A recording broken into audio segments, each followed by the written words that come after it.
Bitcoin Misery Index? Yeah, the Bitcoin Misery Index is designed to measure what it feels like to own Bitcoin. So it's a measure of the consistency of the performance as well as the volatility. And we designed it to reflect sentiment. So when the figure is below 27, we think people are generally miserable owning Bitcoin. And when it's over 70, it tends to be a sell signal because people are too happy owning it. We found that whenever this number gets to around 65, 66, since 2010, that's around the time Bitcoin begins topping. And whenever the number is below 27 or so, that's a good time to buy because people are so unhappy, it's actually better to buy it when people are miserable. What do you think about the regulations? Well, regulations are important in any market. And I think the most important reason for it to exist is to protect investors. Because anytime there's a chance for profits to be made, it's going to attract fraudulent players and a lot of what we would call scams. So I think regulation is important to protect individuals.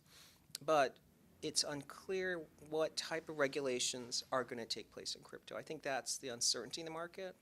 And I think the other uncertainty in the market is, are regulations going to be unfriendly to crypto to try to protect legacy financial systems? Perfect. Why are traditional banks venturing into the cryptocurrency market? Well, I think eventually every bank is going to be involved in blockchain, probably to save money within their own business. But I think banks also realize that trading cryptocurrencies or advising cryptocurrencies probably is a profitable business. So I think it's just a matter of time before Wall Street gets involved. But there's still a very significant cultural bias against it because blockchain is really a technology trying to replace money. And I think for traditional financial institutions, that's a very foreign idea. Any suggestions for new investors? I think one of the most important things is for an investor not to own too much cryptocurrency because it's quite volatile, and there's a lot of speculation, especially outside of the large coins. There's a lot of speculation in some of the smaller projects. So I think if our first advice would be to make sure it's not too large a percentage of their total portfolio. And second, that they should stick with some of the larger commodities as a way to sort of high quality, lower risk, and then they can speculate on the smaller projects. Focus on one coin or spread out the money on different coins? No, what I'd suggest is that if they had, they should take only 2% of their money to buy cryptocurrencies.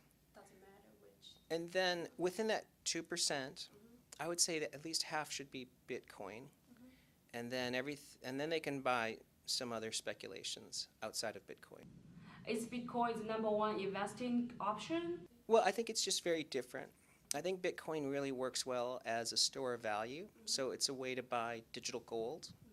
It's also, I think, the clearest from regulatory risk because it was truly created through mining, so there was no ICO process, so I think it's going to be viewed as a commodity in the US. And I think it works pretty well as a secure platform. So it's very likely that as Wall Street gets involved, they'll be interested in trading Bitcoin or protocols to support Bitcoin, whereas they may be less friendly towards other projects. Besides Bitcoin, any suggestions or buying recommendations to other altcoins, such as EOS or Cardano? I mean, there's a lot of great projects and a lot of great teams out there, and I think you've mentioned some. It's hard to tell who will be the winners and losers in the long term. But without a doubt, if someone wants to make more money than owning Bitcoin, it's going to be coming from some of these new projects. But again, it's very difficult to say which one of these will be the winners versus losers. 中文投资网，一个赚钱的网站。